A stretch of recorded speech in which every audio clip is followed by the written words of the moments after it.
नमस्कार, मेरा नाम है निखिल शर्मा और आप देखना शुरू कर चुके हैं माय भारत। 4 राज्यों में चुनाव चल रहा है। इसी कड़ी में आज हमारे साथ हमारे पैनल में बैठे हुए हैं वरिष्ठ लोग। इनसे चर्चा करेंगे कि आखिरकार क्या भूमिका है, क्या वजह है, क्या कारण रहे, क्या वाद रहे, क्या संवाद रहे लोगों के, जो आज भाजपा प्रचंड बहुमत से सामने आई है, तो कहीं न कहीं कांग्रेस को इसका खामियाजा उठाना पड़ा। तो चलिए हमारे साथ हैं डीके जी। डीके जी, क्या लगता है आपको कहाँ कसर रह गई कांग्रेस से?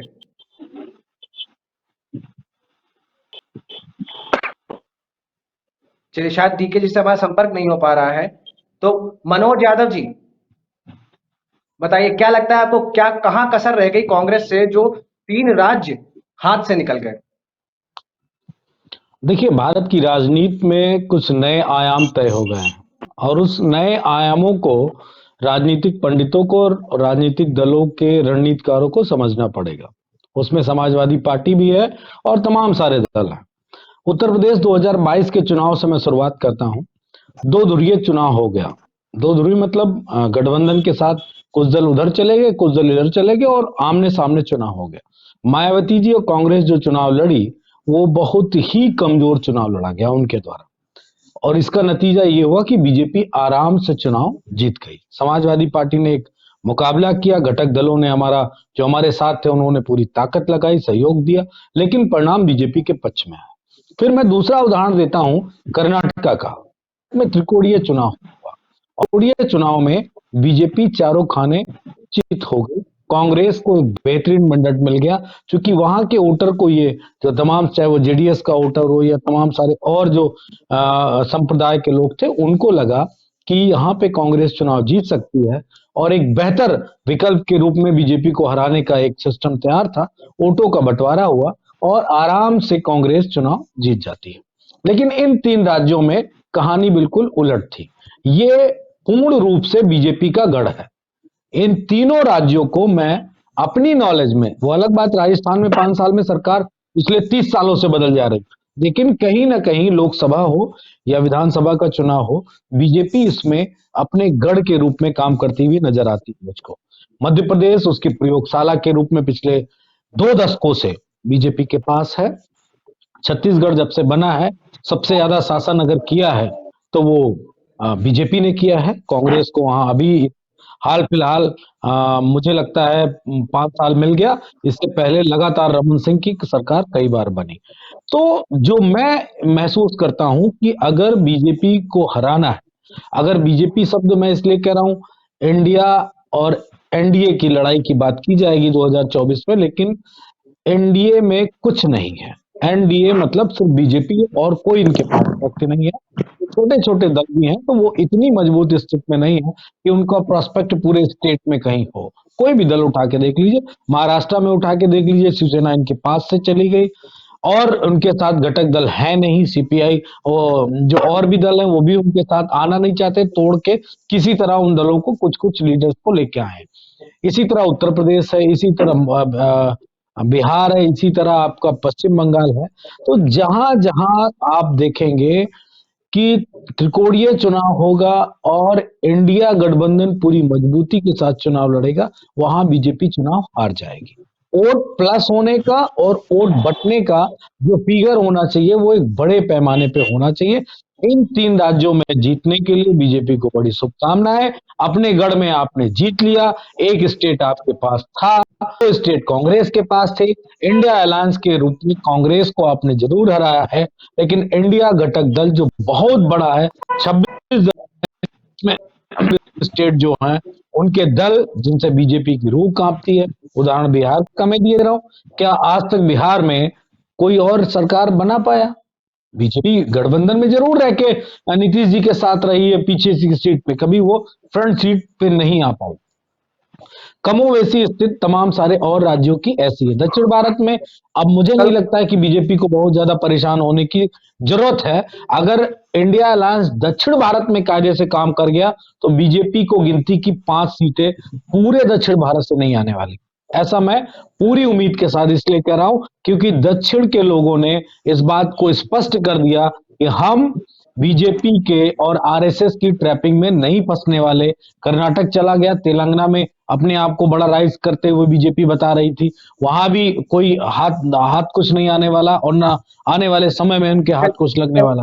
केरला इसी स्थिति में ही है, चलो तमिलनाडु इसी स्थिति में है जी। अगला अगला सवाल सलोनी जी से। सलोनी जी, नजरें हाँ, गड़ाए बैठे थे मध्य प्रदेश नमस्कार। पर, अपने 2 प्रदेश भी ना बचा पाए। देखिए, मैं मानती हूँ कि छत्तीसगढ़ और राजस्थान का हाथ से निकलना डेफिनेटली हम कांग्रेस जनों के लिए जो बहुत बड़ा उम्मीद और विश्वास का हमारा किला था, वहां हम फतेह नहीं कर पाए। लेकिन मैं फिर भी ये कहूंगी कि हर हार के पीछे एक जीत की शुरुआत है। ये कतई नहीं समझना चाहिए कि ये 2 स्टेट चले गए तो हम कोई मुगल शासक नहीं है कि हम कॉन्कर कर रहे हैं एक के बाद एक, ठीक है। 2024 हर एक पार्टी का टारगेट है, और टारगेट है भाजपा को हटाना और एक सद्भावना भरा भारत का निर्माण करना। अब मान लीजिए कि हम इसमें इक्वेशंस पर आते हैं, जैसा कि अभी भाई साहब ने कहा कि हम साउथ में चले तो कर्नाटका हमारा है, तेलंगाना हमारा है, तो साउथ के लोगों ने इनको नकारा है, बिहार के लोगों ने इनको नकारा है। और अभी आप वोट के रेशियो देख लें मध्य प्रदेश के या छत्तीसगढ़ पे, तो हमारी हार करारी हार नहीं। मैं ये मानती हूँ हार जी 2 तरह की होती है, जीत 2 तरह की होता है। एक होता है प्रचंड हम जीत गए और हमारे 2-4 सीट आए। ये कांग्रेस ने जरूर, कांग्रेस अभी भी सिक्योर की हुई सेकंड पोजीशन पे, और मैं आने वाले 2024 में मानती हूं कि लड़ाई स्ट्रगल की है, लेकिन हम हारे कदापि नहीं है, क्योंकि हमने चैलेंज पूरा दिया। और आगे भी अगर हम चैलेंज ही नहीं दे रहे हैं, और मैं मानती हूँ कि संगठन के काम को डेफिनेटली अगर हमारे कैडर, हमारे जो कार्यकर्ता है और भी जी इसको मजबूती से कर ले जाते, तो शायद हम ये चुनाव जीत जाते। लेकिन इंडिया भी तो सेमीफाइनल के बाद फाइनल मैच हार गई। क्रिकेट की बात करें तो इसका मतलब थोड़ी ना कि हम वर्ल्ड कप पर निशाना नहीं नहीं, साधेंगे। हम वहां पे 2020 तो में आपने खेल रहे हैं, हम कारण जीत रहे हैं। बताया, नहीं वहां पे तो आपने कारण बताया कि पनौती, हम्म। पनौती वहां से एक देखिए मैं स्टम्प बाहर आया था। देखिए ये जी पनौती और जो अन्य वर्ड क्रिएट किए जाते हैं ना, ये मीडिया द्वारा क्रिएटेड है, या डिफरेंट पार्टी एक इसको राजनीति को एक सिनेमेटिक नहीं अंदाज में उसको मीडिया थोड़ा द्वारा, ये शब्द पर मैं पनौती और अन्य शब्द पर नहीं कोई कटाक्ष करूंगी। लेकिन मैं ये मानती हूं कि कांग्रेस में हमारे राहुल गांधी जी ने जो तरह से मेहनत की है, और जिस तरह से उनकी छवि में एक इतना प्रचंड उनको अलग तरह का सम्मान मिल रहा है, वो कहीं से कमतर नहीं हुई है। राजस्थान और छत्तीसगढ़ ही हमारे ठीक है, मानते हैं कि हम उतने जितना हमारे एक्सपेक्टेशंस थे हम नहीं कर पाए, लेकिन इसका मतलब नहीं है कि हम वहां पर हम मैदान छोड़ चुके हैं। चलिए 2000 आज ही मैं चल कांग्रेस कार्यालय गई हूँ, मीटिंग में गई हूँ, कई लोगों ने कांग्रेस ज्वाइन किया, और आगे भी उम्मीद है कि हम 2024 की लड़ाई को बहुत ही मुस्तैदी से लड़ेंगे। चलिए चलिए चलिए अशोक जी, मोदी मैजिक तेलंगाना में क्यों फेल हो गया? जी क्या कारण रहे उसके? अशोक जी, क्या आप मेरी आवाज सुन पा रहे हैं?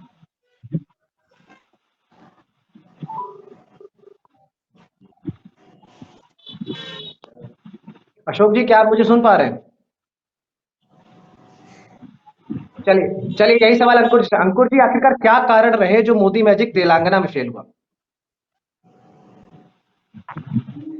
ऐसा है, सर्वप्रथम तो चूंकि हम लोग लोकतांत्रिक व्यवस्था का एक पार्ट है और संवैधानिक व्यवस्था का एक अंग है, तो निसंदेह भारतीय जनता पार्टी और कांग्रेस दोनों को जिन जिन प्रदेशों में चुनाव जीते हैं उसके लिए बधाई। भारतीय जनता पार्टी के एंड पर अगर आप देखते हैं तो भारतीय जनता पार्टी के एंड में जो प्लेयर्स हैं, उन प्लेयर्स में भारतीय जनता पार्टी के शीर्षस्थ लीडरशिप के अलावा कहीं ना कहीं उन्हें उनकी जो प्लेइंग 11 टीम उसमें बहुत से ऐसे हैं जो प्रशासनिक से बिलोंग करते हैं, चाहे वो आई हो, चाहे वो ईडी हो, चाहे वो सीबीआई हो, हर व्यक्ति का उनकी टीम 11 में रोल रहा है। जहां तक विपक्ष के रूप में हम लोगों का सवाल है, तो विपक्ष के रूप में जहां पर इंडिया गठबंधन ने एक सशक्त भूमिका का निर्वहन किया या निर्वहन करने का प्रयत्न किया, वहीं पर अंतर विरोध और विरोधाभास ने इंडिया गठबंधन को वो यथोचित सफलता नहीं प्राप्त होने दी जिसकी हम लोग आशा करते थे।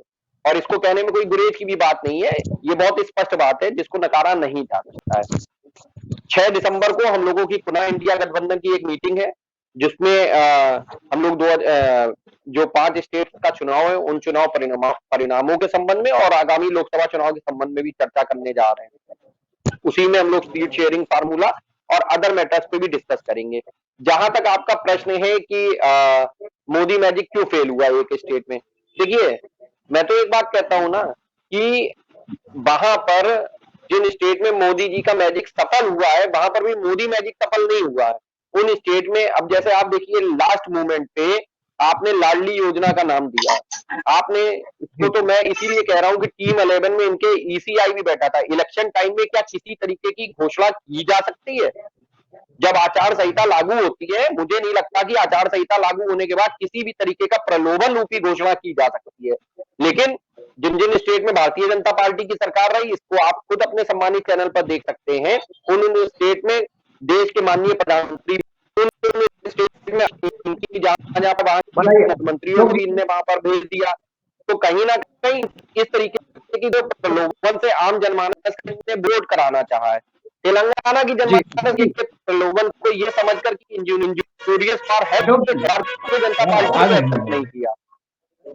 अशोक जी, क्या आप मुझे सुन पा रहे हैं? नहीं भाई साहब, अशोक जी, क्या आप मुझे सुन पा रहे हैं? अशोक जी 5G है, मोदी जी 5G को ढूंढ रहे हैं। अशोक जी, क्या आप मुझे सुन पा रहे हैं?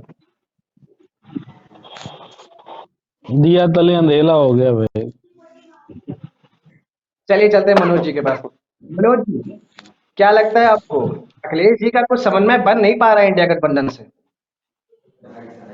नहीं, जो कुछ बातें नाराज थी वो लग खत्म हो गई। नहीं, बिल्कुल नहीं, बिल्कुल नहीं। वो मध्य चुनाव प्रदेश के को लेके दौरान बातें चुनाव थी। के दौरान जिस तरह से सामने आए थे, उस तरह से आपको नहीं लगता कुछ प्रभाव पड़ा होगा?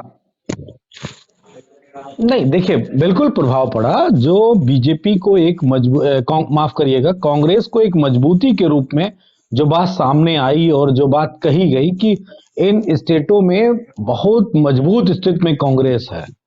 कर्नाटका और हिमाचल की जीत के बाद कांग्रेस ने अपने आप को रिवर्स गियर में नहीं डाला, पूरा टॉप गियर में रखा और ये बताने का प्रयत्न किया कि नहीं भाई, हम बहुत मजबूत हैं।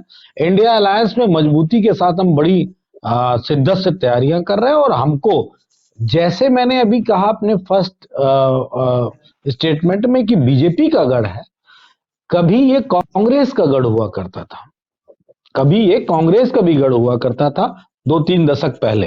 तो उसको भी अपने प्रेमेंगे, कारण यहाँ की वहां पे कोई अन्य तीसरा दल बड़ी भूमिका में नहीं है कि इनसे या कांग्रेस से या बीजेपी से सत्ता छीनी हो कभी।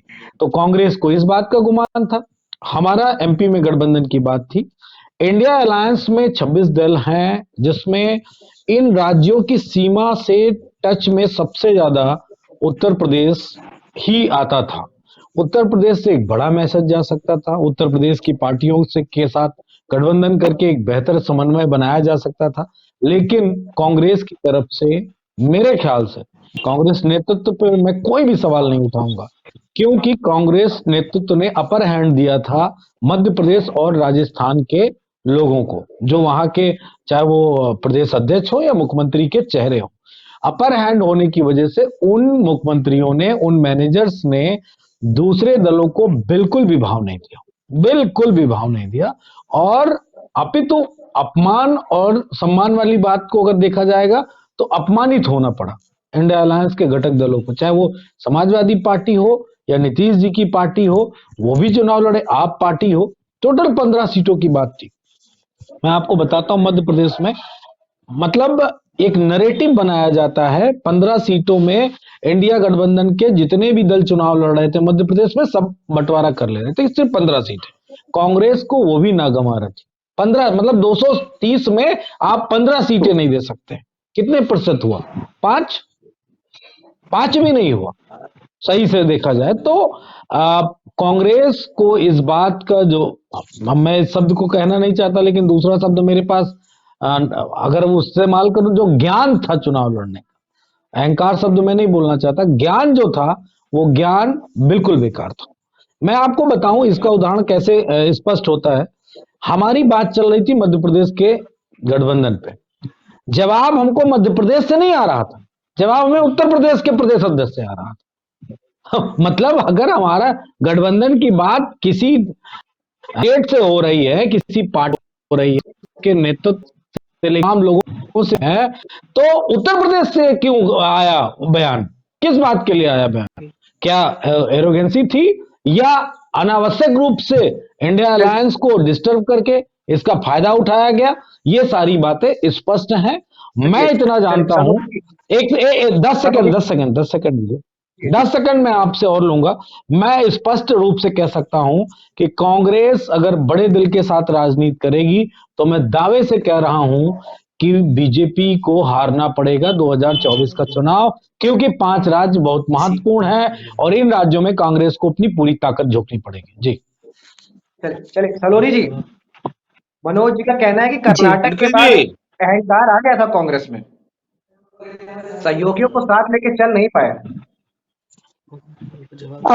ये बात नहीं है कि हम सहयोगियों को लेके नहीं चलते हैं, क्योंकि शुरू से ही अगर आप देखें, जब से गठबंधन हुआ है तब से ही हमारी पार्टी के नेतृत्व ने सभी दल को तमाम रूप से महत्व देते हुए और उनके भी सारे एडवाइजर्स को लेकर ही आगे बढ़े हैं। लेकिन कभी कभी जब बात क्लिक कर जाती है, जैसे कर्नाटका में अगर अच्छा हो गया तो ठीक है भाई, अगर जब हम 1-2 राज्य हार जाते हैं तो जहां पे बात क्लिक नहीं, वहां पे ये होता है कि आप सबको सहयोग नहीं लिए, आपने बात नहीं सुनी, बात यहाँ से हो रही तो जवाब उत्तर प्रदेश से आ रहा है। तो ये चीज सब एक सिचुएशन है और वो सिचुएशन है हार जीत की। लेकिन फिर भी अगर धरातल पे बात करें और गूढ़ रूप से बात करें तो भी बात सही है कि अगर गठबंधन है तो तमाम लोगों की जो सहभागिता होती है वो बहुत ज्यादा महत्व रखता है। ये नहीं है कि हम लोगों ने सलाह नहीं लिया या हमने उनको तवज्जो नहीं दिया या अपने ही अहंकार में रहे, ये बात अब लागू होती ही नहीं है, क्योंकि जब से अध्यक्ष का नेतृत्व खड़गे जी के हाथ में आया तब हमसे जो नेतृत्व लेकर बातें होती थी वो भी बात अब खत्म हो गई। तो बात अभी मैं ये समझती हूँ कि सिर्फ सिचुएशन की है, क्योंकि गेंद अभी हमारे पाले में है नहीं, तो सारे पॉइंट्स वैलिड हो जाते हैं। अगर ऐसा था नहीं तो खड़गे जी के बाद अखिलेश जी नाराज क्यों हुए फिर? देखिए कुछ पार्टी की अंदरूनी बातें भी होती है जो शायद चैनल पर डिस्कस नहीं होती है। कौन नेता किससे अंदरूनी तौर पे हाथ मिलाया और कौन किससे नाराज है, ये कुछ मेरे ख्याल से अनरिवील्ड चीजें होती है और इससे शायद हम आम जनता या हम आम कांग्रेस जन अवगत भी नहीं होते हैं। अशोक जी, क्या मुझे सुन पा रहे हैं? हाँ जी भाई साहब, आपकी आवाज मिल रही है? जी जी जी जी, तेलंगाना में क्यों फेल हो जी, गया? आवाज आ रही है? जी जी जी, आपकी आवाज आ रही है। मोदी मैजिक तेलंगाना में फेल नहीं हुआ है। मोदी मैजिक तेलंगाना में फेल नहीं हुआ है। जी फेल शब्द आपने गलत इस्तेमाल किया। हम वहां सड़क बना पाए, सीटें हमको कम मिली हैं, इसका मतलब ये नहीं मोदी जी का कोई मैजिक है वो फेल हो गया है। 2024 के पहले 4 राज्यों के चुनाव के परिणाम जो आए हैं साबित करते हैं कि 2024 वो मोदी जी के ही पक्ष में आने वाला है, किसी दूसरे के पक्ष में वाला है नहीं तो 3 राज्यों में आज हमारी पूर्ण बहुमत की सरकार। जी जी जी, ये कारण क्यों बनता है कि अक्सर करके मुख्यमंत्री के चुनाव में भी मोदी जी का चेहरा आता है? आखिरकार क्या जरूरत पड़ती है? क्या मुख्यमंत्री के 20 साल के काम काफी नहीं होते? नहीं, वो काम मोदी जी के साथ साथ मुख्यमंत्री जी के कार्य तो शामिल ही है। हमारा जो प्रदेश नेतृत्व है, जो हमारे माननीय मुख्यमंत्री हैं, नारा तो आपने ये दिया कि एमपी के मन में मोदी, मोदी के मन में एमपी। शिवराज कहाँ थे इस मन के दौरान में? शिवराज मध्य प्रदेश की जनता के दिल में थे। जी। लेकिन हमको तो लगा कि शायद मोदी ही चल रहे हैं हर जगह पे। मोदी के नाम पे ही चुनाव लड़ा गया फिर से। अशोक जी आवाज आ रही है? ऐसा कुछ बिल्कुल हमारे और जो है माननीय प्रधानमंत्री उनके नाम पर ही चुनाव लड़ा जाएगा, इसमें कहाँ दो राय है। वो हम अच्छा सर्वमान्य नेता हैं, बताइए। हमारे देश के प्रधानमंत्री हैं। जी। जी, अगला मुख्यमंत्री कौन होगा मध्य प्रदेश का? शिवराज जी? वो केंद्रीय नेतृत्व तय करेगा, वहां के विधायक तय करेंगे।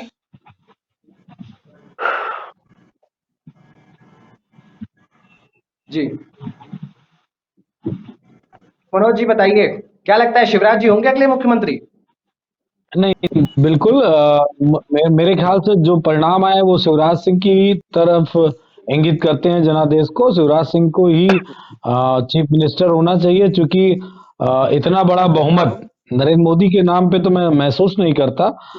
जो उनकी योजनाएं थी या जिन योजनाओं को देश भर में पॉपुलैरिटी मिली, वो सारी मुझे लगता है कि उन्हीं के नाम की वजह से थी। लेकिन खैर, वो बीजेपी का इंटरनल मैटर है। लेकिन इस डिबेट में आप देख लीजिए, जैसे बीजेपी के हमारे साथी हैं, जैसे हिलते डुलते और कटते फिरते हैं, ठीक यही स्थिति देश की है, जिसको सब अच्छा कहा जा रहा है। स्थिति यही देश की है। आप महसूस कर सकते हैं कि देश कैसे चल रहा है।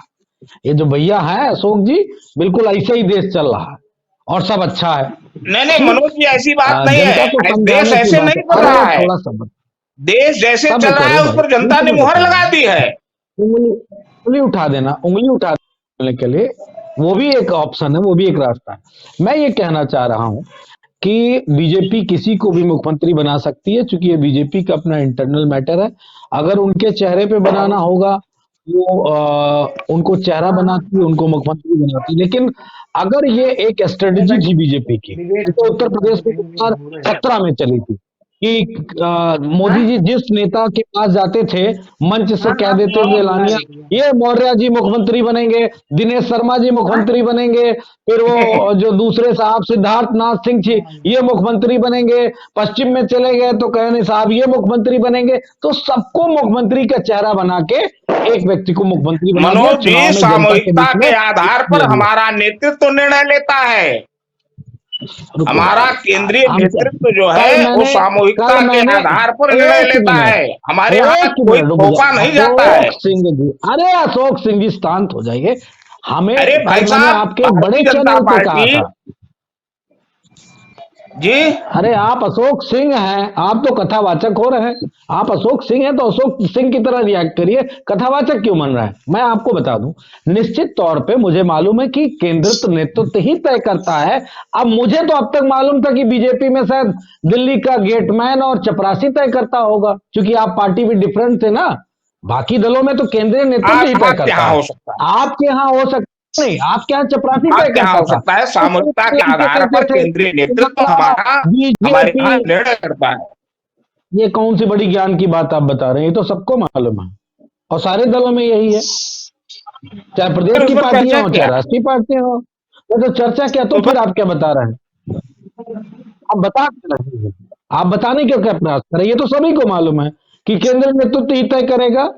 और आपके यहाँ किसी ने इतना दूध भी नहीं पी रखा कि जाके जबरदस्ती मुख्यमंत्री बन जाए, लेके विधायक चला जाए। इतना है भी नहीं किसी में दम। आप लोगों सीबीआई के यहाँ ईडी ये हो इसलिए भी नहीं सकता है। पहुंच जाएंगे। ये भारतीय जनता नहीं, पार्टी एक अनुशासित कांग्रेस पार्टी में है, हुआ उसके कार्यकर्ता अनुशासन नहीं अनुशासित है, कार्यकर्ता हैं। ईडी की लाठी है, एक सलोनी जी ईडी और कहना सीबीआई सलोनी की जी कहना लाठी है चाहती है। जी। एक मिनट मनोज देखिए जी, सलोनी जी बताइए। बात यहाँ पर मैं बीजेपी की तरफ से अशोक सिंह जी को एक बात कहना चाहिए कि अनुशासन की बात तो शायद आप ना ही करें भाई साहब। आपकी पार्टी की तरफ से जो अनुशासनहीनता होती है, ये अभी मैं भी इलेक्शन लड़ी, मैं पार्षद इलेक्शन लड़ी और तब मैंने बहन जी, देखा कि कैसे अनुशासनहीनता की हद तो थ्रू आउट इलेक्शन में देख लिया। इस तरह से वोटर लिस्ट से वोटरों के नाम गायब थे। तो आप कह नहीं सकते कि इस स्टेट में कितना फेयर इलेक्शन हुआ है। हम आज भी कहते हैं कि बैलेट पेपर का इलेक्शन करवाओ, ईवीएम हटाओ और देश बचाओ। तब देखिएगा कि सही मायने में कौन बहन पार्टी जीत जी, के मध्य बहुमत प्रदेश, पाती है। बहन जी, राजस्थान में आपकी सरकार थी, सी सरकार किसी की भी हो, चुनाव आयोग लेकिन आपके साथ है, चुनाव आयोग आपके चुनाव साथ है। आयोग इनके और साथ है। कहाँ बैलेट पेपर के साथ क्या फेरबदल होते हैं, और कहाँ वोटर लिस्ट में मोहल्ले का मोहल्ला उड़ा दिया जाता है। शत्रुघ्न सिन्हा का डायलॉग है, मोहल्ला का मोहल्ला साफ है, परिवार में 10 लोग अगर मुस्लिम फैमिली है तो 2 के नाम आएंगे और बाकी 8 के नाम गायब है। तो आप कह सकते हैं क्या कि छत्तीसगढ़ और राजस्थान का इलेक्शन कितना फेयर है? इलेक्शन लड़ने वाले से पूछे उसका चलिए दर्द क्या होता है। तो अनुशासनहीनता और बेईमानी जैसे शब्द चैनल पर, एक सेकंड, चैनल पे बोलना बुरा लगता है, लेकिन वो तो शायद पार्टी खो चुकी है। सलोनी जी, अंकुर जी, फिर से सवाल उठ रहे हैं ईवीएम पर, क्या ये उचित है? सलोनी जी, देखिए सलोनी सबसे बड़ी जी, बात जी। ये है, अगर जी। अगर एक सवाल उठ अशोक रहे जी, हैं, देखिए अगर किसी चीज पर सवाल उठ रहे हैं तो उसकी निराकरण भी होना चाहिए। आप देखिए वर्ल्ड बिल्कुल। में जापान जैसी कंट्री है या अदर जो कंट्रीज हैं, जो जिसको हम लोग कहते हैं विकसित कंट्रीज, जो डेवलप्ड कंट्रीज हैं, वहां पे भी ईवीएम से इलेक्शन नहीं हो रहा है। तो ऐसी स्थिति में अगर भारत का राजनीतिक दल जो है वो आम जनमानस का प्रतिनिधित्व करते हैं और आम जनमानस की प्रतिनिधित्व के तौर पे अगर वो उनकी आवाज बनती ये बात कह रहे हैं कि ईवीएम की जगह आप एक बार बैलेट से मतदान करा लीजिए, आप बैलेट से एक बार मतदान करा लीजिए, आम जनमानस की शंका का समाधान हो जाएगा। इसमें कौन सी नई बात है? सेकंड, दूसरी बात अंकुर है, जी, एक सेकंड, तेलंगाना एक में सेकंड, कराना चाहिए मतदान बैलेट से। एक सेकंड, एक नहीं सेकंड, तो मैं ऑल मैं उसी बात पे आ रहा हूँ कि अगर आप तेलंगाना की बात कर रहे हैं तो मैं तेलंगाना भी कोई एक्सेप्शन नहीं है, तेलंगाना भी कोई नहीं, कोई एक्सेप्शन एक्सेप्शन नहीं, जहाँ पे कोई अपोजिशन एक्सेप्शन पोजीशन नहीं है, में मेजोरिटी के साथ चलिए ना। पोजीशन में हर जगह जो है, हर स्टेट में आप अरे कराइए ऐसे ना। कैसे मान सकते हैं, ऐसे कैसे मान सकते हैं कि ऐसा सफाया हो रहा है? ये माना नहीं जा सकता। अगर आप जनता का ओपिनियन पोल में पहुंच जाइए तो लोग बीजेपी को हटाने के लिए आतुर है, लेकिन जब वही जनता सलोनी वोट देने जी, के लिए बूथ पर पहुंचती है, एक सेकंड आपको बताऊं, मैं ऑल इंडिया प्रोफेशनल कांग्रेस में भी उपाध्यक्ष पद पर हूं। हम लोगों ने ईवीएम और वीवीपैट पर सवाल करते हुए पूरी एक ज्ञापन दिया था सरकार को जाकर के कि आप क्यों नहीं कराते। बूथ बूथ पर तक तो वीवीपैट होते भी नहीं थे। इतना चीखने चिल्लाने पर बूथ पर जाके वीवीपैट आपने दिया। उसके सब हम सभी प्रबुद्ध कांग्रेसियों ने, ऑल इंडिया प्रोफेशनल कांग्रेस एक प्रबुद्ध वर्ग का प्रतिनिधित्व करता है, लेकिन उन्होंने हमारे ज्ञापन को वाह भाई वाह, टाल वाह दिया। सलोनी जी, सलोनी जी, सलोनी जी, सलोनी जी, बीजेपी कभी भी कर्नाटक की जीत अनुशासन नहीं के नाम पर ही राजस्थान में मतदाताओं ने भारतीय जनता पार्टी को चुना है। अशोक सिंह जी, आपके वहां 9 जो सर गंगा नहीं नजर आ नृत्य जो रहे हैं। है कांग्रेस के कार्यकर्ताओं ने किया है, अशोक वो सिंह सब जी, देख करके ही मतदाताओं ने राजस्थान में भाजपा को चुना अशोक है। सिंह जी, अशोक सिंह जी, जी, सब आपकी जनता डिबेट चुनी में 9 कहाँ सर रही है? नहीं नजर आ रहे हैं। है भाई साहब, एक ही सर नजर आ रहा है, एक सर नजर आ रहा है, 9 सर नजर ही नहीं आ रहे हैं। आपके 10 सर दिखने चाहिए डिबेट में, आपका एक ही सर नजर आ रहा है। वाह भाई मनोज जी, आप जी आपको 10, हमको लगता है कि आप चश्मा नहीं लगाए हैं। नहीं नहीं, अभी नहीं लगाया है, कम से कम सही से हाँ, बोलिए, लगा पता तो लीजिए। चले आप बोल रहे हैं। आप दिख ही जी, नहीं रहे हैं ना साहब, डिबेट में, आपका एक ही सर दिख रहा है, 9 और दिखने आज चाहिए ना। आप अपने आपके तो हमको 10 दिख आज रहे हैं मनोज जी, हाँ, आप आपके देख 10 सकते सर हैं। हमको दिख रहे हैं। जी आप अगर 10 नहीं, आप 15 देख सकते हैं मेरे। जी, मुद्दे की बात करते भाई साहब, आप अभी लखनऊ के, उत्तर प्रदेश के लखनऊ सिटी में बैठे हुए इस डिबेट का हिस्सा बन रहे हैं। आप अगर किसी राजस्थान और छत्तीसगढ़ जहां भी ताजा ताजा चुनाव हुआ है, मैं ये नहीं कह रही कि वहां बीजेपी जीता है इसीलिए ये सारे तंत्र मंत्र हुए होंगे, पर मैं ये भी मान के कह सकती हूँ कि इलेक्शन फेयर होने देते ही नहीं है। ये पहले ही अपना सांठ-गांठ कर लेते हैं, और अगर अधिकारी किसका पहुंचते हैं साठ-गांठ और कर हम लेते हैं? जैसे सुनिए तो मेरी बात, जब हम जैसे कैंडिडेट अधिकारियों के आगे गिड़गिड़ाते हैं कि सर यहाँ पे ये धांधली हो रही है, तो वो आंख मूंद के निकल जाते हैं। तो भाई जब आपके पास ईडी है, आपके पास सभी प्रकार की सीबीआई है, तो फिर चुनाव लड़ने का मतलब ही क्या हुआ ना। तो तंत्र मंत्र तो आप लोगों ने अपने कब्जे में कर रखे हैं। इलेक्शन कितना फेयर है या कितने उसमें धांधली हुई है, कितनी वोटर ने वोट दिए, कितनों के नाम हट गए, ये तो सब एक स्ट्रैटेजी है। अब ये इलेक्शन लड़ना और उस पर कितना फेयर वोटिंग, जनता से आप जाके पूछेंगे, घर घर हम लोग भी घूमे हैं, हम भी घूमे हैं, तब पता चलता है कि भाई अगर 80% जनता हमको चाह रही है तो वोट कहां गया?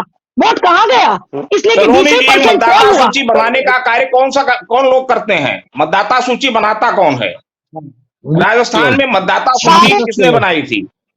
आरएसएस के लोगों देखिए ने। सारे मतदाता सूची अच्छा, सही बोला बिल्कुल, आरएसएस के लोग बैठते हैं आरएसएस के लोग और जो करते हैं। सिटिंग पोजीशन वाले लोग होते हैं वो बैठते हैं, वो कॉर्पोरेशन के नहीं, लोगों को बुलाते हैं कि भाई हटाओ, अब किनको हमें क्या मालूम। नाम काटे गए ये हैं, घर लोग आते हैं, हमें नाम हम मालूम कहते हैं है। ये दोनों लोगों का स्वर्गवास हो गया है, इनका नाम हटाइए, उनके स्वर्गवासी लोगों का ही नाम है भाई। ऐसे कैसे हो सकता है? जो बेचारे जाकर हम लोग जैसे लोग अरे भाई, लोगों का अगर वोटर लिस्ट में स्वर्गवासी नाम लोगों ऐड के नाम करवाते हैं, उनके नाम नहीं रहते स्वर्गवासी हैं। लोगों के नाम वाह, हटाए जा रहे हैं, तो उसमें आपको दिक्कत अच्छी क्या है? बात है अगर ना। स्वर्गवासी है तो उनका नाम मैं हटना ही चाहिए। सर आपने मेरी बात अगर सुनी नहीं है, स्वर्गवासी, अभी ठीक से सुन लीजिए, वो कह रही है कि सुनिए। स्वर्गवासी जैसे लोग नंबर के दो नाम आप हो नहीं गए ना, जोड़ते हैं। नौ वो जी कह भाई रहे हैं कि साहब, स्वर्गवासी स्वर्गवासी लोग मेरी के नाम बात कर रहे जोड़ते हैं ना। हैं। सर मेरी बात सुनिए, मैं ये नहीं कह रही हूँ भाई जो स्वर्गवासी हो गया, जो ट्रांसफर हो गया, जो विदेश चला गया, वो यहाँ का वोटर नहीं रहा, लेकिन जो है, जो आया है, जिसका नाम जुड़ गया, वो आपका ये हो हुआ, गया भाई आप लिस्ट में, सरकार आपकी उनका है, नाम भी नहीं है। क्या ये बात राजस्थान होते हुए वहां नहीं हुई होगी? राजस्थान है। छत्तीसगढ़ में मैं मान ही नहीं सकती। नहीं नहीं, सरकार है। सरकार मतदाता किसकी है सूची ये में कहाँ मैटर करता है? हेरफेर जो है सारे लोग कर रहे हैं। वाह भाई मतदाता सूची वाह, में वाह। आपका नाम ही नहीं है। देखिएगा, मैं अपना उदाहरण दे रही हूँ, प्रशासन विधानसभा आपका में है, है, मुख्यमंत्री पुष्पक है, तालिका में सरकार नहीं है, आपकी है, और लेकिन मतदाता देश सूची तो में आपका हेरफेर दूसरा कर रहा है। वाह भाई प्रधानमंत्री वाह भाई। मुख्यमंत्री तो भाई आपका है। आप देखिए ना, प्रधानमंत्री आपके हैं, तो बाकी चीज तो साइड ही रह गई। तो ये मत समझिए कि ये पूरा पूरा फेयर रिजल्ट रिजल्ट के लिए मैं जनता के ओपिनियन पर चलो हम कहते हैं बैलेट पेपर से करवाओ बैलेट पेपर से जनता इलेक्शन, का देखो कौन ओपिनियन कितना है, वोट पाता है। 3 राज्यों बिल्कुल में करेंगे। पूर्ण बहुमत की सुनिए सुनिए भाई साहब सुनिए, जब ईवीएम यहाँ का ही मशीन ओपिनियन सील है, किया 3 जा रहा राज्यों में था सरकार। तो 3 ईवीएम मशीन को सील ही नहीं किया गया था। मैं अरे गई भाई हूँ बूथ हमारे पर, जब हम लोग हंगामा किया तब वो ईवीएम को सील करते हैं। हमको क्या मालूम बक्सा ले बहन जाके आप जी, क्या कर रहे हैं। अभी भाई फेयर साहब बोल रहे इलेक्शन की हैं तो बात कि ही छोड़ दीजिए। दिल्ली में क्या हुआ, दिल्ली में भी यही हुआ, पंजाब में क्या हुआ, पंजाब में भी ईवीएम गड़बड़ हो गई, वहां तो हमारे पक्ष में परिणाम नहीं आए, फिर कैसे आप प्रश्न चिन्ह उठा रही हैं? तो तेलंगाना में भी प्रश्न तुम्हारे चिन्ह तो खिलाफ भैया बिल्कुल नहीं है उठेगा। ना, जहां आपका तेलंगाना के एक्सेस है लिए भी वहां कुछ नहीं परिणाम कह आपके रही हैं, हाथ आ जाते तेलंगाना हैं। में भी तो हाँ, तो भाजपा की आने सरकार ही नहीं बनी। तो जहां आप में कोई एक्सेस नहीं वहां आप काहे बेईमानी करोगे भाई? आपका कैडर तो होना अरे चाहिए वाह, बेईमानी करने का। सही कह रहे हैं। हाँ, सीना जब कहा ना कैडर ही आपका नहीं गढ़, है, आप अपने गढ़ में बस गेम खेल स्पेस गए, नहीं होगा बस तो क्या और क्या। करोगे? जहां गढ़ होगा वहीं तो स्पेस करोगे। खैर, आपका धन्यवाद, आपको बधाइयां। आप अपने 9 सर कम से कम लाए इस पैनल में, तभी हम लोग डिबेट कर पाएंगे आपके साथ। आप दिख ही नहीं रहे हैं, समस्या इस बात की हम लोगों को, तो दिखते नहीं तो मुझे व्यंग करना पड़ रहा है बार बार। खैर, मैं अपनी बात खत्म करूंगा क्योंकि मुझे किसी और चैनल पे जाना है। मैं निखिल जी आपसे जरूर ये बात कहूंगा कि बहुत बधाइयां बीजेपी को, और इंडिया अलायंस के घटक दल जो भी हैं वो पूरी शिद्दत और ताकत के साथ रहेंगे। आने वाले समय हम आते होंगे बीजेपी को हराया है, लेकिन इंडिया अलायंस के दलों को हराना बीजेपी के बस की बात इतना और इतना आसान नहीं जितना बीजेपी समझती है। जी धन्यवाद। नहीं तो मनोज जी, एक छोटा सा सवाल आपसे जी ये है मनोज जी। जी, एक छोटा सा सवाल आपसे ये है कि अगर इस तरह से जिस तरह से अभी इंडिया गठबंधन की यहाँ पे जो हार हुई है 24 पे, इसका खास असर पड़ेगा? नहीं, देखिए कोई असर नहीं पड़ने वाला हार पर कि किस तरीके से, इस पे फोकस कांग्रेस को करना पड़ेगा। मैंने कहा कि जो 3 राज्यों के चुनाव बीजेपी जीती है वो बीजेपी के गढ़ थे। वो अलग बात है कि राजस्थान और छत्तीसगढ़ बीजेपी को हार गई थी पिछले 5 साल में, और मध्य प्रदेश में हार के भी उसने सरकार बना ली थी। मैं कह रहा हूं अगर ये 45 से 50 सीट कांग्रेस को छत्तीसगढ़ में मिल जाती तो ये मत समझिए भूपेश बघेल मुख्यमंत्री होते, वो होते मुख्यमंत्री बीजेपी के ही, चाहे जिसको बनाती, जो कि बीजेपी के पास इतना तंत्र है इस वक्त कि वो जब चाहे जिस स्टेट में चाहे सरकार बना बिगाड़ सकती, गिरा सकती। ये कोई बड़ी बात नहीं है। लेकिन सबसे महत्वपूर्ण ये है कि जो और राजनीतिक दल है, चाहे वो बिहार की पार्टी हो, चाहे उत्तर प्रदेश के हो, चाहे महाराष्ट्र की पार्टियां हो, चाहे पश्चिम बंगाल की ममता जी हो, या साउथ इंडिया के जो दल हैं जिनका मतलब एक्सपोजर है, उनका स्टेट में उनका एक बड़ा कॉन्फिडेंस है, उनके वोटर हैं, उनके सपोर्टर है, उनका कैडर है और उनके सीट्स है, उनके नंबर्स हैं, चाहे विधायक हो, सांसद हो, राज्यसभा हो, कोई भी हो, सब उनके पास व्यवस्थाएं हैं।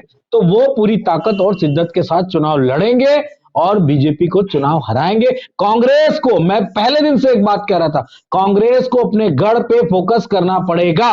उन स्टेट में पसरने के बजाय, माफ करने का, फैलने के बजाय जिन स्टेट में और सारे दल हैं जो अपनी ताकत रखते हैं, वहां पे आप अपना एक दायरा बनाइए, जहां पे आपके जितने कैंडिडेट बेहतर है उनको लड़ाइए चुनाव। लेकिन जो आपका गढ़ है उसमें आपको दिन रात एक कर देना पड़ेगा, जनता के पास जाना पड़ेगा, क्योंकि अगर वहां आप बीजेपी को नहीं हरा पाए तो बीजेपी के पास एक बड़े नंबर होंगे, सारी ताकत फेल हो जाएगी। क्योंकि पिछली बार 3 स्टेट कांग्रेस जीती थी, आपको पता है 3 स्टेट में लोकसभा के क्या परिणाम आए थे?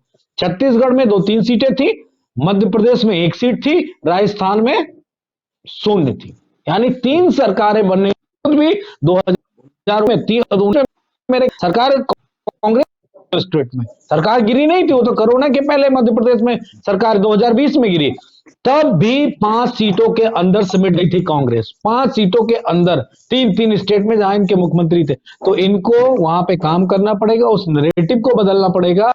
नैरेटिव कांग्रेस के खिलाफ बनता है इन स्टेटों में, और समाजवादी पार्टी घटक दल जितने भी हैं, उत्तर प्रदेश से लेके पूरे देश में समाजवादियों की जो ताकत है वो ताकत से बीजेपी परिचित है। हम पूरी शिद्दत और ताकत से लड़ाई लड़ेंगे।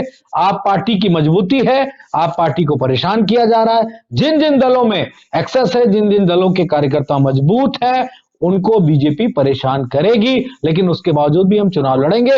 आगे की रणनीति क्या होगी? चुनाव वीवीपैट से होगा, ईवीएम से होगा, बैलेट से होगा, हाथ उठा के होगा, गिनती करा के होगा, वो आने वाला समय तय करेगा। चुनाव आयोग की भूमिका हमेशा कैसी रहती है ये पता है। चुनाव जीतने के बाद भी और हारने के बाद भी चुनाव आयोग में वो निष्पक्षता नहीं रह गई, जिस पे लगातार सवाल उठे। समाजवादी पार्टी पूर्ण रूप से कांग्रेस के साथ है। भाई इंडिया अलायंस का हम हिस्सा है तो हम कांग्रेस के साथ हैं, इसमें दो राय नहीं। कांग्रेस ने हमको अपने साथ नहीं रखा मध्य प्रदेश में, अलग बात है। एक नैरेटिव जो बनना चाहिए था वो नैरेटिव नहीं बन पाया। आपको बताऊं, जो 3 राज्यों में कांग्रेस के पक्ष में एक हवा बनी थी, तो इंडिया अलायंस का ही एक पूरा पिक्चर थी। जो इंडिया अलायंस के साथ जो बैठकें हो रही थी वो पूरे देश के लोगों को एक विश्वास पैदा कर रही थी कि बीजेपी को हरा सकते हैं, लेकिन कांग्रेस के मैनेजर्स ने ये बात नहीं समझी। उनको ये लगा कि एकला चल के ही तो रही जो दिखी, जो मध्य प्रदेश में दिखी, बिल्कुल उस वैक्यूम में हवा भरने के बजाय पंक्चर किया गया, उसको हटाया गया। उसमें कांग्रेस नेतृत्व की कोई भी गलती नहीं, इसलिए नहीं गलती क्योंकि कांग्रेस ने अपर हैंड इन स्टेट के मैनेजर्स को दे रखा था। राहुल गांधी जी लगातार लड़ाई लड़ रहे हैं, वो जाति जनगणना की बात कर रहे हैं, वो आरक्षण की बात कर रहे हैं, वो ओपीएस की बात कर रहे हैं, वो बेरोजगारी की बात कर रहे हैं, वो देश में हो रहे भ्रष्टाचार की बात कर रहे हैं, लेकिन आप मुखर रूप से उन मैनेजर्स के मुंह से बातें सुनते हुए नहीं नजर आएंगे। राहुल गांधी नहीं अडानी के पास बैठते हैं, लेकिन अशोक गहलोत बैठते नजर आते हैं कि वो अडानी के साथ मंच शेयर कर रहे हैं। वो बातें क्या मजबूरियां हैं, क्या नजदीकियां हैं, क्या कारण है, ये बात उन लोगों को पता करना पड़ेगा, उन लोगों को दिखाना पड़ेगा बीजेपी को मौका क्यों मिलता है। मैं कह रहा हूं एक इन्वेस्टर नहीं आता है तो क्या स्टेट का नुकसान हो जाएगा? कोई नुकसान नहीं होने वाला, लेकिन पता नहीं कौन सी मजबूरियां हैं। खैर वो सारी बातें मेरे ख्याल से आने वाले समय में निश्चय ही निखिल जी जनता के सामने होंगी, और हम बिल्कुल हताश निराश नहीं है। हम पूरी शिद्दत और ताकत से बीजेपी को पटक पटक के हराएंगे, चुनाव चाहे जैसे हो। जी धन्यवाद। शिद्दत के साथ कांग्रेस के साथ भी है। अब कोई कांग्रेस के जब इंडिया अलायंस का हिस्सा है तो फिर राज्यों में इन्होंने दिखा दिया तो कांग्रेस कैसे हराएंगे। आने वाले चुनाव 2024 की तैयारी में लगे हैं और वो रिजल्ट आपको बताएगा। 2024 भारतीय के पक्ष में है, अभी आप एक नहीं हो पाए हैं, एक होने की सोचिए। सलोनी जी, हम बिल्कुल एक नहीं हो पाएंगे। नहीं, हम बिल्कुल एक है, और इसी का ये एक हल्का सा ट्रेलर है, समझिए कि हम इसी का हार जीत पे राज्यों में देखने को मिला है, नहीं है, वही 2024 में देखने वाले हैं। ये 3000 भाई 3 आप राज्यों का एक है परिणाम उसी का परिणाम। को रखना शुरू मत कीजिए। आप हमारा टारगेट है 2024 और वो हम आपको प्रूफ करके दिखाएंगे कि कहाँ बीजेपी रहेगा और कहाँ गठबंधन रहेगा। समय कलोनी जी दीजिए, कुछ समय भी सब कहे, बर्बाद होता बहुत है। बहुत आप धन्यवाद आप। कुछ भी कहिए, लेकिन थोड़ा बहुत बुरा तो लगा होगा कि गठबंधन में रहने के बाद भी कहीं ना कहीं ये सब चीजें सामने आई, उसका प्रभाव जो पड़ा वो कांग्रेस को ही देखने को मिला। देखिए खेल है, खेल में हार जीत तो लगी रहती है, लेकिन इस पे गठबंधन कदापि भी उससे प्रभावित नहीं है। कोई जीतेगा तो कोई हारेगा भी। कोई जरूरी नहीं है कि हर आदमी हर जगह पर हम जीत जाएं जहां हम दावा ठोक रहे हैं। कोई जीतेगा कोई हारेगा, और जीतने वाले को हम बधाई देते हैं और अपनी हार को, अपनी कमियों को देखना चाहिए कि हाँ है तो उसको दूर करेंगे। लेकिन इसका मतलब ये नहीं है कि बीजेपी वाले दंभ में रहते हैं कि हम जो है तो फिर हमारे आगे कोई है ही नहीं, तो ये गलत है। इतना अहम में नहीं रहना चाहिए। 2024 तक अभी ज्यादा वक्त नहीं रह गया है, तो हम अपनी कमियों से सीखेंगे। लेकिन आप लोग अपने जीत से भी अगर धरती पे बने रहे तो फिर भगवान आपका कल्याण करे, मैं यही बोलूंगी। भगवान तो तो हमारा कल्याण अंकुर कर जी, ही रहा है। अंकुर जी, और हमारा भी करेगा। कमियां रह गई कुछ। जी देखिए लोकतंत्र है, मैं तो चुनाव को लोकतंत्र के उत्सव के रूप में मानता हूँ।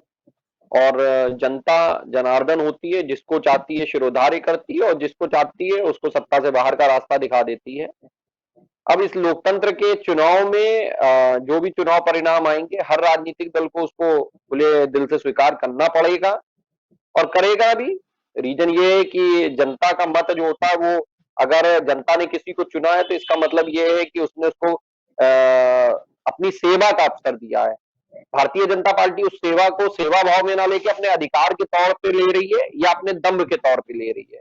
भारतीय जनता पार्टी को अब सत्ता में उसने मध्य प्रदेश में वापसी की है, राजस्थान में सत्ता प्राप्त की है या अदर स्टेट में सत्ता में छत्तीसगढ़ में आ गए हैं। तो ऐसी स्थिति में उनको अब जनता के बीच में जो उनने घोषणाएं की है, उन घोषणाओं को इम्प्लीमेंटेशन का समय है।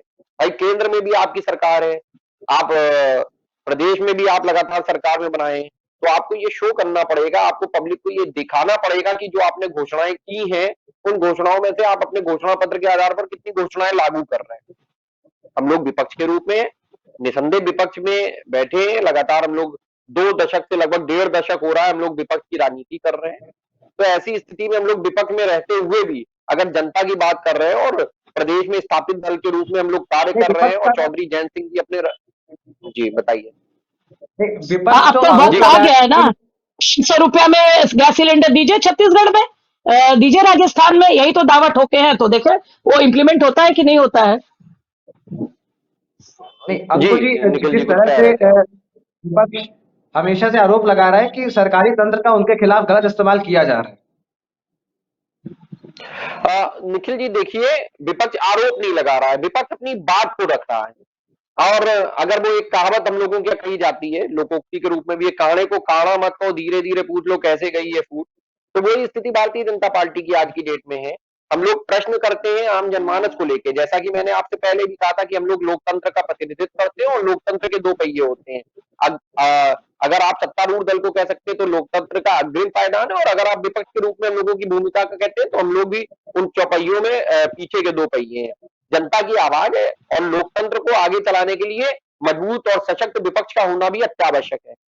अब सवाल है कि भारतीय जनता, हम लोग प्रशासनिक अधिकारियों या आपके प्रश्नानुसार किसी के ऊपर आरोप लगा रहे हैं, हम लोग आरोप नहीं, हम लोग इलेक्शन कमीशन ऑफ इंडिया से ये डिमांड करते हैं कि अगर आपको एक संवैधानिक व्यवस्था के अंतर्गत स्थापित किया गया है तो आपको भी अपने संवैधानिक दायित्वों का ये पालन करना चाहिए कि इस समय भारतवर्ष में या प्रदेश में जब विधानसभा चुनाव हो रहे हैं तो ऐसी स्थिति में एक टीएन शेषन जैसे, मैं पुनः आपकी बात पे कह रहा हूं कि इस समय एक टीएन शेषन जैसे मुख्य चुनाव आयुक्त की आवश्यकता है, ना कि एक मोहरे की आवश्यकता है कि जिसको आप अपने अनुसार खांचे में बैठा सके।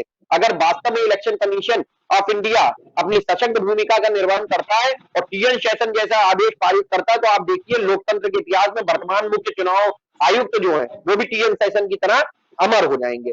आप कह रहे हो कि हम लोग प्रशासनिक अधिकारियों के ऊपर या सरकार के ऊपर प्रश्न चिन्ह लगा रहे हैं, भाई मेरे प्रश्न चिन्ह नहीं है। अगर हम आपके सम्मानित चैनल पे या एक प्रत्यावेदन के माध्यम से इलेक्शन कमीशन से और देश के संवैधानिक पद पे प्रधानमंत्री भारतीय जनता पार्टी के प्रधानमंत्री थोड़े ही है। माननीय मोदी जी भारतीय जनता पार्टी के मोदी हो सकते हैं, लेकिन प्रधानमंत्री तो हमारे भी हैं। माननीय योगी आदित्यनाथ जी कार्यकर्ता भारतीय जनता पार्टी के हो सकते हैं, लेकिन मुख्यमंत्री हमारे हैं। तो हम लोग संवैधानिक दायित्वों के निर्वहन में उनसे जो डिमांड करते हैं उसको पूर्ण करना उनकी नैतिक जिम्मेदारी बनती है। तो ऐसी स्थिति में अगर हम लोग ये कह रहे हैं कि वर्ल्ड में जिन कंट्रीज ने ईवीएम को इजाद किया उन कंट्रीज में ईवीएम का कोई भी यूज नहीं हो रहा है, और आप बैलेट से एक बार मतदान करा लीजिए, तो आप लगभग 10 साल से 2014 से सत्ता में है ना, तो इसका मतलब है आपने लॉ एंड ऑर्डर इतना मेंटेन कर रखा है। और बाबा जी भी लगातार चिल्ला के कह रहे हैं कि हमारे बुलडोजर के बाद उत्तर प्रदेश अपराधीकरण से मुक्त हो गया है। तो जब अपराधीकरण से मुक्त हो गया है और जनता के बीच में एक मैसेज डिलीवर्ड आपको करना है कि ईवीएम के ऊपर कोई भी हम ईवीएम के आधार पर सत्ता में नहीं आ रहे हैं और ईवीएम को लेकर कोई भी खराबी नहीं है, तो ऐसे में अगर आप बैलेट से एक बार आम जनमानस का वोटिंग करा लेते हैं तो आपका क्या जेल से चला जाएगा। कहीं ना कहीं विपक्षी पार्टी है, हम लोग जो प्रश्न चिन्ह लगा रहे हैं, हम लोगों का प्रश्न चिन्ह पे भी एक वाइटनर लग जाएगा कि भविष्य में आप इस तरीके का कोई भी क्वेश्चन मार्क ना करें। अगर भारतीय जनता पार्टी बैलेट के आधार पर खुद सत्ता में आती है तो अभी जैसे आपके सम्मानित चैनल पर ईवीएम के माध्यम से सत्ता आने पे बधाई दी, ऐसे ही बैलेट के आधार पर भी बधाई देंगे। अशोक जी, ईवीएम पर फिर से सवाल उठ रहे हैं, 24 तक भरोसा ज्यादा दिला पाएंगे सबको?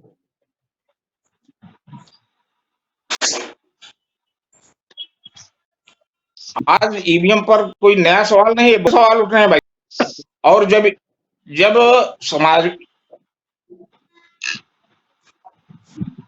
जब कांग्रेस चुनाव जीतती है तब ईवीएम पर सवाल नहीं उठते हैं, जब आप चुनाव जीतती है तब ईवीएम पर सवाल नहीं उठते हैं, जब भारतीय जनता पार्टी कहीं चुनाव जीतती है तब ईवीएम पर सवाल उठने लगते हैं। जी देखिए, बताइए भारतीय जनता पार्टी पर ये सवाल ये नहीं है कि कौन जीतता है कौन हारता है। तभी एक ईवीएम मिनट, पर सवाल क्यों उठते हैं? नहीं मैं उसी पर आ रही हूँ। मैं दिल्ली के चुनाव परिणाम पर ईवीएम पर क्यों नहीं प्रश्न चिन्ह खड़ा किया गया? पंजाब में क्यों नहीं खड़ा किया गया? नहीं, तेलंगाना में पंजाब क्यों हो, नहीं खड़ी हरियाणा करना हो, है? कर्नाटक हो, तेलंगाना हो, राजस्थान हो, बिहार हो, हम कहते हैं ऑल ओवर इंडिया।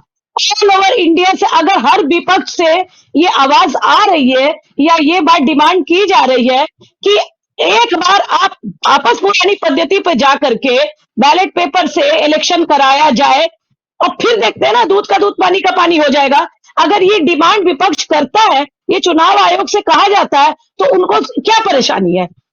परेशानी है इसी का एक छोटा एक अलग रूप देखिए भाई। इसको आप चुनाव आयोग से पूछेंगे कि हमसे पूछेंगे? नहीं, मैं चुनाव आयोग से ही बिल्कुल कह रही हूँ, मैं आपसे नहीं कर रही हूँ, मैं अपनी बात रख रही हूँ। यहाँ पे सभी जो गणमान्य लोग हैं, चुनाव आयोग से आग्रह करना चाहिए, हम अपनी करना चाहिए। बिल्कुल निवेदन करेंगे। हमारा ये कहना है कि अगर चुनाव सारा एक पक्षीय जा रहा है तो ये कदापि नहीं माना जा सकता कि सारा विपक्ष सिर्फ उसका खराब परफॉर्मेंस था। जी अंकुर जी। जी देखिए निखिल जी, जैसा कि भाजपा के प्रतिनिधि महोदय बोले कि आप हमसे क्यों कह रहे हैं, चुनाव आयोग से कहिए। भाई हम तो चुनाव आयोग से निरंतर ये डिमांड कर ही रहे हैं, क्योंकि आप सत्ता में बैठे हुए हैं, आप सत्तारूढ़ दल है, तो हम लोगों आपका भी ये नैतिक दायित्व बनता है ना कि जो हम लोग डिमांड कर रहे हैं उसको लागू करने के लिए आप भी चुनाव आयोग से कहिए। तब तो ये पता लगे कि आप लोकतंत्र का चेहरा है, आप लोकतंत्र का लिखित में ईवीएम की निष्पक्षता पर हमको कहीं संदेह नहीं है। संदेह तो आपको है, नहीं संदेह तो विपक्ष को है, हमको ईवीएम पर संदेह नहीं है, इसलिए हम चुनाव आयोग से निवेदन नहीं करते हैं। नहीं तो सिंह साहब आप ये बताइए, चुनाव आयोग को लेना है। विपक्ष के जो लीडरान है वो जनता के द्वारा चुने हुए नहीं है। अगर विपक्ष के लीडरान जनता के द्वारा चुने हुए तो यही जनता की आवाज है, और जनता की ये नेताओं की मांग है। ईवीएम को लेकर नेताओं की मांग है, जनता की मांग नहीं है कि ईवीएम गड़बड़ हो रही है। जनता थोड़ा मांग कर रही है, तो नेता मांग कर रहे हैं, बर्खास्त हुए नेता मांग कर रहे हैं।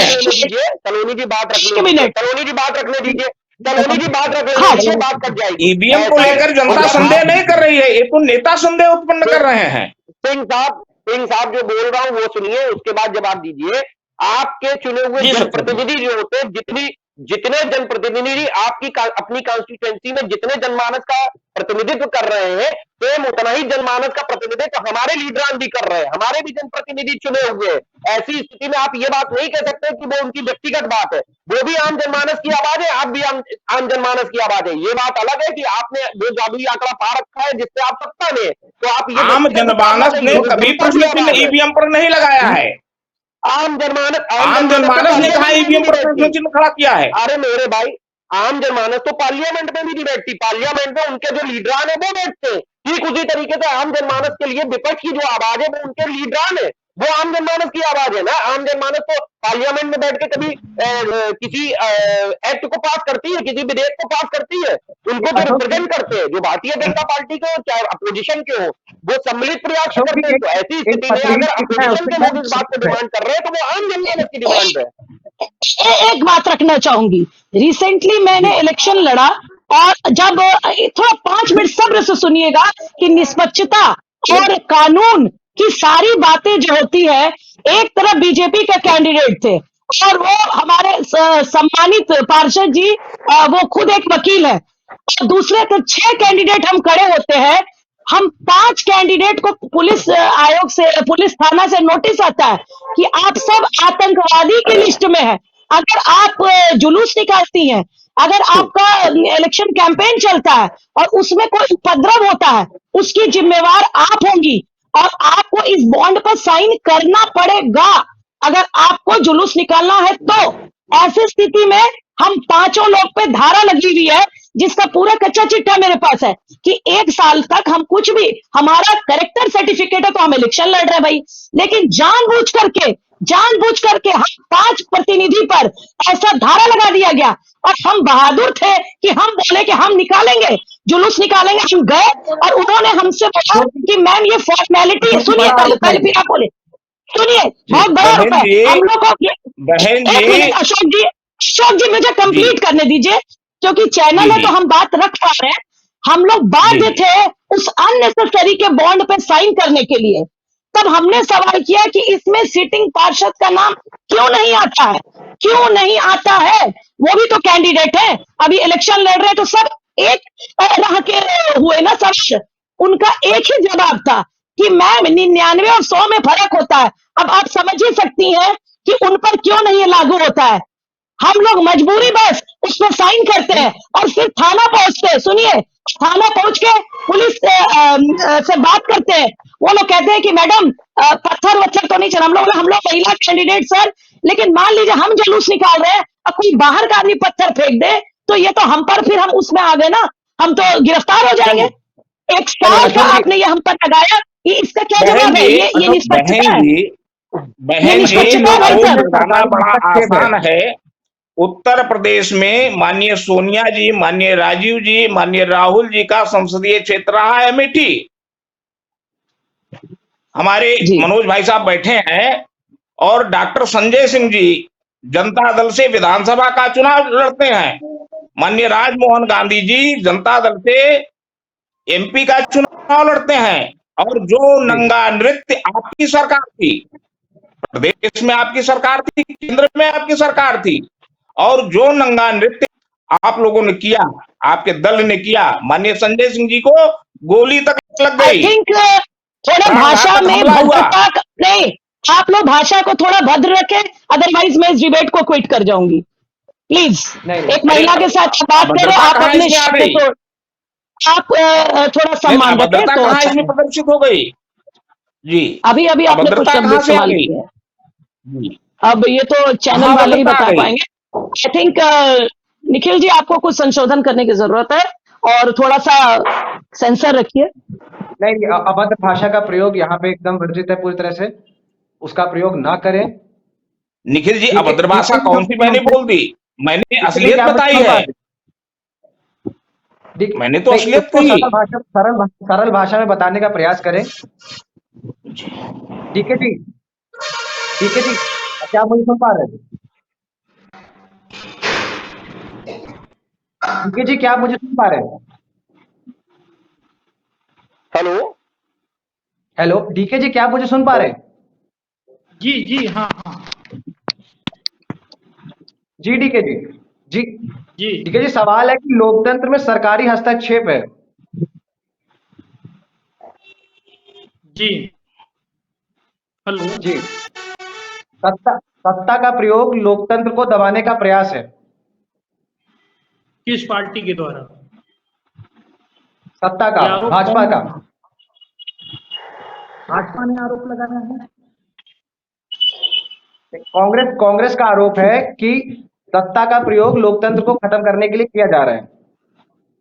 मतलब जो 4 राज्यों में सरकार बनी, यानी 3 राज्यों में जो बीजेपी की सरकार बनी, जी। अब इसे लोकतंत्र पर लाके और सरकारी तंत्रों पर लाके खड़ा कर दिया गया। जी।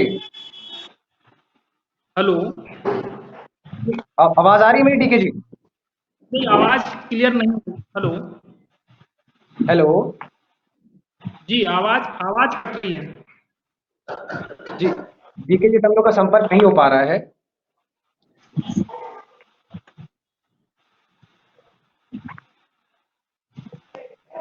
डीके जी, आपको मेरी आवाज आ रही है? नहीं। हेलो। हेलो। डीके जी, आवाज आ पा रही है? क्या आप मुझे सुन सकते हैं?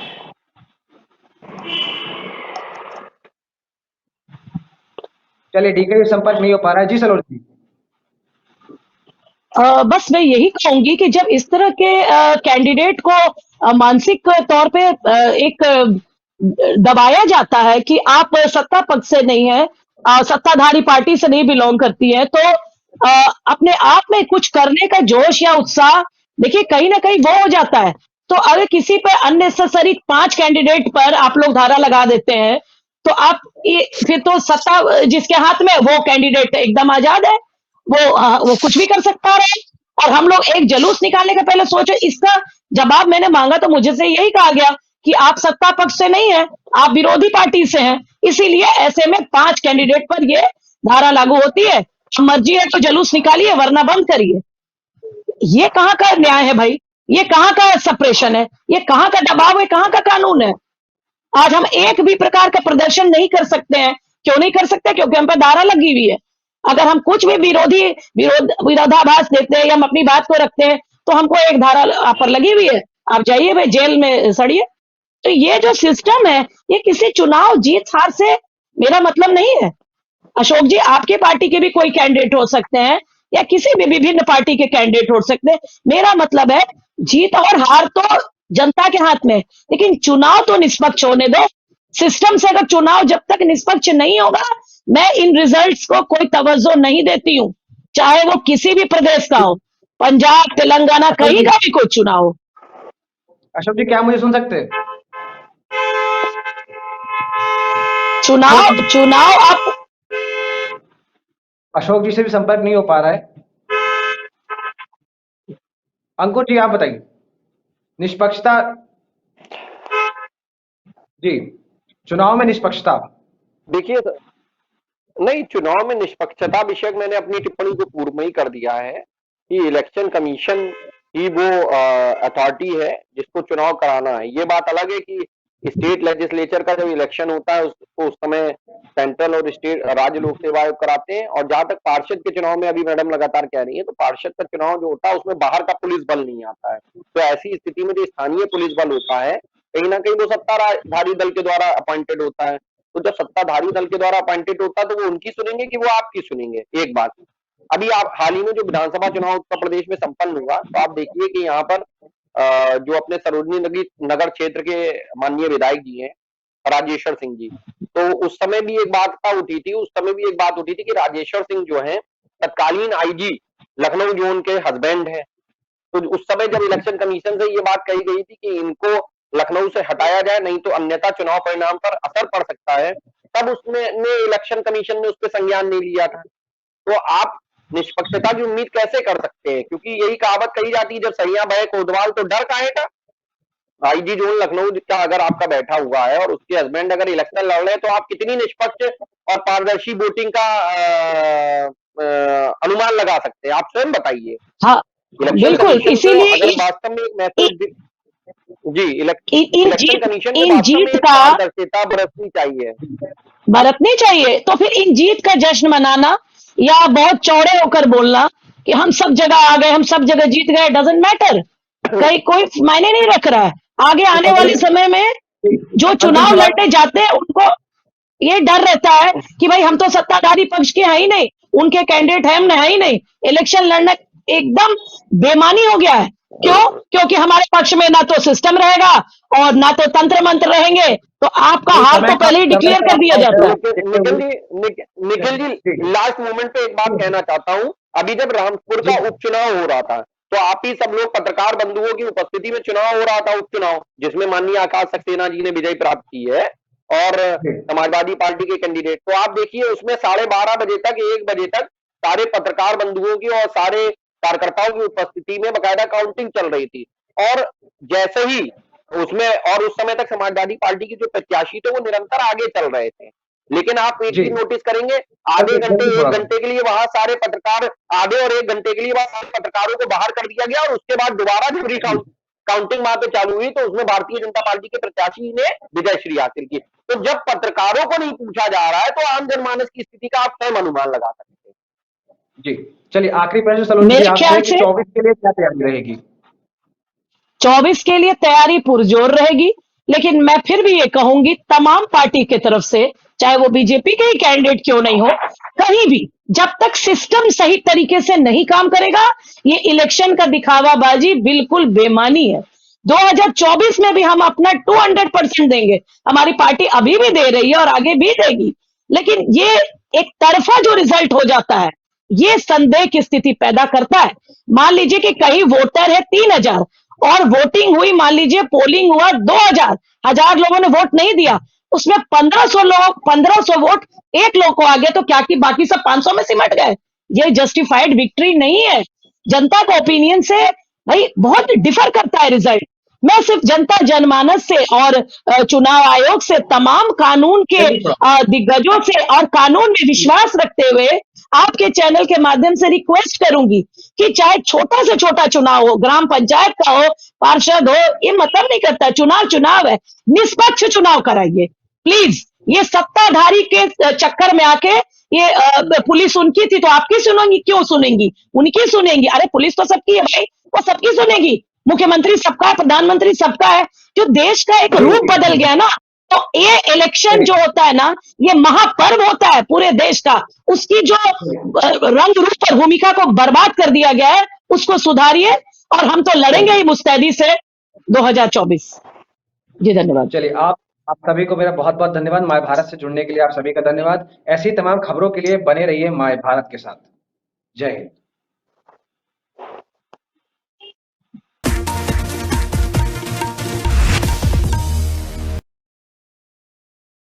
देश का सबसे बड़ा राज्य Uttar Pradesh,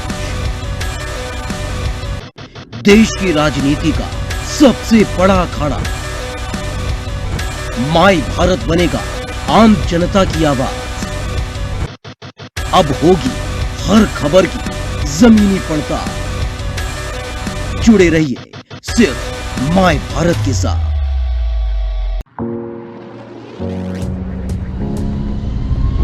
The Indian civil aviation industry of aviation and hospitality, situated at Cunningham Road, Vasant Nagar, Bangalore. Our institute focuses on value-based and quality training. We ensure our training and development team works towards meeting these expectations of the institute as well as expectations of students.